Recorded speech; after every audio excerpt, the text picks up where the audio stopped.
আসসালামু আলাইকুম। আমি মোহাম্মদ তামিম আহমেদ ইমন। আমার বাড়ি দিনাজপুর জেলার হাকিমপুর উপজেলায় বোয়ালদার ইউনিয়নের ৫ নম্বর ওয়ার্ড বৈগ্রামে। আমি পড়াশোনা করছি এখনও জয়পুরহাট সরকারি কলেজে মাস্টার্সে অধ্যয়নরত রয়েছি। আমার বিভাগ পদার্থবিজ্ঞান বিভাগ। আমার সম্পর্কে অনেকটা রং ইনফরমেশন আপনারা জেনে গেছেন যে আমার বাসা দিনাজপুর নাকি জয়পুরহাট।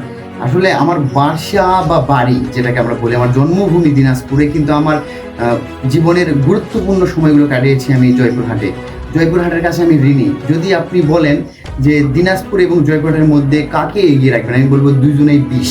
দিনাজপুর ২০, জয়পুরহাট ২০। আমি বলবো জয়পুরহাট আমার কাছে মা এবং দিনাজপুর আমার কাছে বাবা। আসলে দিনাজপুর এবং জয়পুরহাট এই দুই জেলার কাছে আমি এতটাই ঋণী। একজনের কাছে আমার রয়েছে পরিচয়, আরেকজনের কাছে রয়েছে আমি যা করেছি আমি জীবনে। জয়পুরহাট থেকে আমি পড়াশোনা করেছি, এখনও করছি, মাস্টার্সে অধ্যয়নরত রয়েছে আমার পদার্থবিজ্ঞান বিভাগ। আসলে আরেকটি বিষয় আপনাদেরকে জানিয়ে রাখতে চাই, অনেকে আমাকে বলছেন যে আমি কোথায় অ্যাক্টিভ থাকি সোশ্যাল মিডিয়ায়। আমার একটি পেজ রয়েছে তাই ভাই অর্থ TAEVI। এই TAE অর্থ হচ্ছে তামিম আহমেদ ইমন, আমার নামের সংক্ষিপ্ত রূপ তামিম আহমেদ ইমন। এবং আপনারা হয়তো ফেসবুকে অনেক একটা ফেসবুক অ্যাকাউন্ট দেখবেন MTAE, মানে মোহাম্মদ তামিম আহমেদ ইমন। এইটা আমার অপারেট করে থাকে আমার অ্যাডমিনেরা।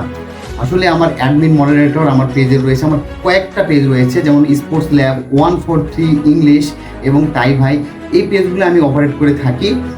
সব থেকে বেশি আপনারা যদি আমার সাথে কন্ট্যাক্ট করতে চান তাহলে সব থেকে বেশি আমাকে অ্যাক্টিভ পাবেন সেটা হচ্ছে তাই ভাই, TAEVI, তাই ভাই। এই তাই ভাই আপনারা আমাকে প্রচণ্ড পরিমাণে সেখানে পাবেন। সেখানে আপনারা নক করলে আমাকে পাবেন। কিন্তু হ্যাঁ, যারা আমাকে ওই অ্যাকাউন্টের রিকোয়েস্ট পাঠিয়েছেন, ওই অ্যাকাউন্টে যদি কোনো মেসেজ দেন, মেসেজের রিপ্লাই না পেলে দয়া করে আমাকে মাফ করবেন, কারণ ওই পেজটা আমি একদম অপারেট করি না। ওই পেজটা অপারেট করে আমার অ্যাডমিনেরা। ওই পেজটাতে আমার অ্যাডমিন মডারেটরের কাজ করে থাকে। এই জন্য অনেক সময় হয়তো বা ফ্রেন্ড রিকোয়েস্ট অ্যাকসেপ্ট করে বা করে না, বা এরকম একটা বিষয় দাঁড়িয়ে যায়। তো এই জন্য আমি অনুরোধ করবো আপনারা সবাই আমার সাথে TAEVI, মানে আমার পেজে আপনারা আমার সাথে যোগাযোগ করবেন। আমার ফেসবুকে আমি থাকি না, আমার পার্সোনাল একটা ইস্যুর কারণে। আপনার পেজে আপনারা সবসময় নক করবেন। তো আশা করি আপনারা বিষয়টা বুঝতে পেরেছেন। তো ভালো থাকবেন, সুস্থ থাকবেন এবং সকলের সুস্বাস্থ্য কামনা করে বিদায় নিচ্ছি। আল্লাহ হাফিজ।